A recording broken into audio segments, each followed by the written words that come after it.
श्री शिवाय नमस्तुभ्यम। हर हर महादेव। नमस्कार दोस्तों, कैसे हैं आप लोग? उम्मीद है कि आप लोग अच्छे होंगे, स्वस्थ होंगे, मस्त होंगे। तो स्वागत करते हैं आपके अपने ही YouTube चैनल धार्मिक ज्ञान में। दोस्तों, यदि आप अपने लाइफ में कुछ नया सीखना या जानना चाहते हैं तो आज ही हमारे चैनल को सब्सक्राइब करें और पूरी जानकारी पाने के लिए वीडियो के अंत तक बने रहें। दोस्तों, खाना कैसा होना चाहिए, कैसे खाना चाहिए और खाना खाते समय किन बातों का ध्यान रखना चाहिए, इसके बारे में हमारे शास्त्रों में बहुत ही डिटेल में बताया गया है। इसके अलावा हमारे शास्त्रों में यह भी बताया गया है कि खाना बनाने वाले को भी कुछ नियमों का पालन जरूर करना चाहिए, जिससे उसके बनाए खाने से घर परिवार में सबको फायदा हो सके। खासकर यदि घर की महिलाएं उन सभी नियमों को ध्यान में रखते हुए खाना बनाएं, तो उस घर में हमेशा सुख, शांति और समृद्धि बनी रहती है और घर के लोग मुसीबतों से दूर रहते हैं। उन सभी नियमों में सबसे बड़ा नियम यह है कि घर की महिलाओं को खाना हमेशा सुबह जल्दी उठकर बना लेना चाहिए। आप सोचेंगे ऐसा क्यों? तो आइए हम एक कहानी सुनते हैं जिससे आपको ये बात समझ में आ जाए। बहुत पहले एक गांव में रमेश नाम का एक व्यक्ति रहता था। रमेश बहुत ही होशियार और हुनरमंद कुम्भकार था, जो कि मिट्टी से ऐसे ऐसे सुंदर सुंदर बर्तन, खिलौने और अन्य चीजें बनाता था कि लोग देखकर हैरान रह जाते थे। इस प्रकार अपनी कला से वो अच्छा खासा पैसा कमा लेता था। उसने अपने लिए एक बड़ा सा घर और अन्य सुख सुविधा की वस्तुएं भी जुटा ली थीं। लेकिन दुर्भाग्य से अपने माता पिता की मृत्यु के बाद रमेश अपने बड़े से घर में अकेले ही जीवन यापन करता था। उसकी बुआ से उसका ये अकेलापन देखा नहीं गया और उन्होंने अपने रिश्ते की एक सुंदर सी लड़की शांति से उसकी शादी करा दी। शांति सुंदर तो थी, लेकिन बहुत ही आलसी थी। किसी भी काम में उसका मन नहीं लगता था। उसे नींद बहुत प्यारी थी, जबकि रमेश को भोर में उठकर नित्य कर्म निपटाकर अपना काम शुरू करने की आदत थी। शांति सुबह देर से उठती थी और थोड़े बहुत काम किए नहीं कि फिर से सो जाती थी। आलस की मारी वो शाम तक सोई ही रहती थी और फिर जैसे तैसे आलस करते हुए ही खाना बनाती थी। घर में ना तो पहले की तरह साफ सफाई थी और ना ही रमेश को समय पर अच्छा खाना मिलता था। शादी के कुछ महीनों तक तो रमेश ने सब बर्दाश्त कर लिया, लेकिन अब उसे लगने लगा था कि इससे तो वो कुंवारा ही ठीक था।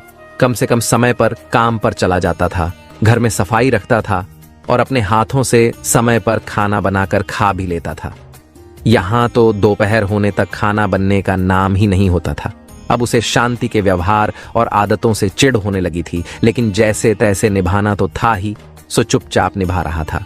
शांति को उसने प्यार से, डांट से, हर तरीके से समझाने की कोशिश की, लेकिन शांति थी कि सुधरने का नाम ही नहीं लेती थी। समय पर खाना न मिलने पर उसे अक्सर काम पर जाने में देरी हो जाती थी। कई बार तो वो भूखा ही चला जाता था। फिर दिन भर भूख के कारण वो चिड़चिड़ाता रहता था। इन सभी बातों का बुरा असर उसके काम पर पड़ रहा था। उससे पहले की तरह काम नहीं हो रहा था।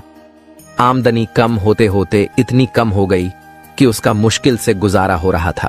पैसों की कमी के चलते अब शांति और रमेश के रोज झगड़े होते थे, जिससे दोनों ही परेशान हो गए थे। रमेश की बुआ को किसी ने इस बात की खबर दी तो वो अपने भतीजे गृहस्थी को देखने आई। रमेश के घर की हालत देखकर ही बुआ की अनुभवी आंखों ने सब भांप लिया। बुआ के सामने रमेश और शांति बहुत शर्मिंदा हो गए, क्योंकि पैसों की कमी से वे उनकी ढंग से आवभगत भी नहीं कर पा रहे थे। अकेले में शांति ने बुआ से रमेश की शिकायत कर दी कि वो उसका ध्यान नहीं रखता है और लड़ता है सो अलग। बुआ ने शांति की बात को ध्यान से सुना। उन्होंने शांति को सही राह दिखाने की सोच ली। दूसरे दिन बुआ ने आराम से सो रही शांति को भोर में ही जगाया और उसे घर की साफ सफाई करने के लिए कहा। बुआ की डांट के डर से शांति बेमन से उठी और काम पर लग गई। बुआ ने भी शांति की मदद की, जिससे घर चमचमा उठा। अब बुआ ने शांति को जल्दी से नहा धोकर तैयार होने के लिए कहा। शांति उनकी इस बात को भी मना नहीं कर पाई और जल्दी से नहाकर आ गई। अब बुआ ने उसे भोग बनाकर भगवान की पूजा करने के लिए कहा। शांति ने ऐसा ही किया। चमचमाते हुए घर में भोग और धूप दीप की सुगंध फैल गई तो अपने आप ही घर का वातावरण प्रसन्न हो गया। पूजा करने के बाद अब शांति को भी बहुत अच्छा लग रहा था। उसका सारा आलस पल भर में ही छू मंत्र हो गया और वो प्रसन्न मन से जल्दी से खाना बनाने की तैयारी में जुट गई। रमेश के जागने से पहले ही उसने घर में जो था उसी से अच्छा सा खाना बना लिया। नित्य समय पर रमेश उठा तो घर की रौनक देखकर बहुत खुश हो गया। उसने भी जल्दी जल्दी नहाया और भगवान की पूजा की। रसोई से आ रही खाने की महक से उसकी सोई भूख जाग गई और जब शांति चेहरे पर मुस्कुराहट लिए उसके सामने खाने की थाली ली आई तो वो शांति के बदले हुए व्यवहार से हैरान रह गया। उसने बुआ की तरफ देखा तो वो भी मुस्कुरा दी। रमेश सब समझ गया। उसने बहुत तसल्ली से खाना खाया और शांति को बड़े ही प्यार से देखा। रमेश की नजरों में अपने लिए प्यार देखकर शांति को भी सब समझ में आ गया। उस दिन शादी के बाद पहली बार रमेश भरे पेट घर से निकला था। अच्छे खाने के असर से दिन भर उसका मन काम में लगा रहा, जिससे उस दिन उसकी अच्छी कमाई हुई और शाम को वो खुशी से घर लौटा। शांति को अब अपनी गलती का एहसास हो गया था। अब वो जैसा बुआ बताकर गई थी वैसा ही करती थी। सुबह जल्दी उठकर खाना बनाने से रमेश कभी भी काम पर भूखा नहीं गया। समय पर खाना खाने से उसका चिड़चिड़ापन दूर हो गया और वो पहले की तरह काम पर ध्यान देने लगा। उनके घर में फिर से सुख समृद्धि लौट आई। तो देखा आपने दोस्तों कि केवल सुबह जल्दी खाना बन जाए तो उससे कितना फायदा हो सकता है। इसीलिए दोस्तों कहा जाता है कि रसोई घर में ही परिवार का भाग्य तय होता है। एक स्त्री अपने घर को कैसे रखती है, इसी पर पूरे परिवार की किस्मत टिकी हुई होती है।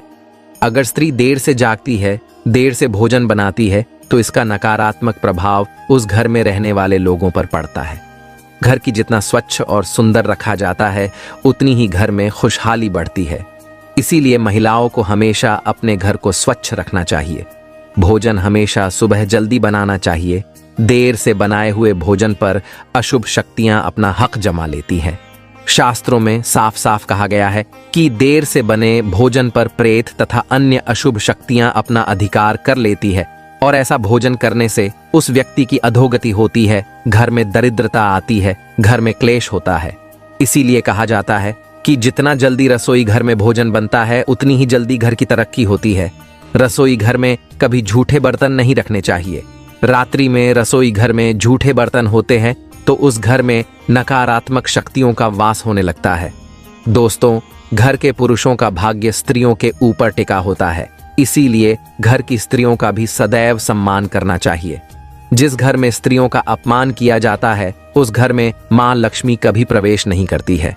साथ ही स्त्रियों को भी अपनी मान मर्यादा का ख्याल रखना चाहिए। दोस्तों, उम्मीद करते हैं जानकारी आपको पसंद आई होगी। तो आप लोग वीडियो को लाइक और शेयर करके कमेंट में हर हर महादेव अवश्य लिखें और ऐसी ही इंटरेस्टिंग जानकारी पाने के लिए हमारे चैनल को सब्सक्राइब करना ना भूलें। मिलते हैं अगली वीडियो में ऐसी ही महत्वपूर्ण जानकारी के साथ। तब तक के लिए नमस्कार, धन्यवाद, हर हर महादेव।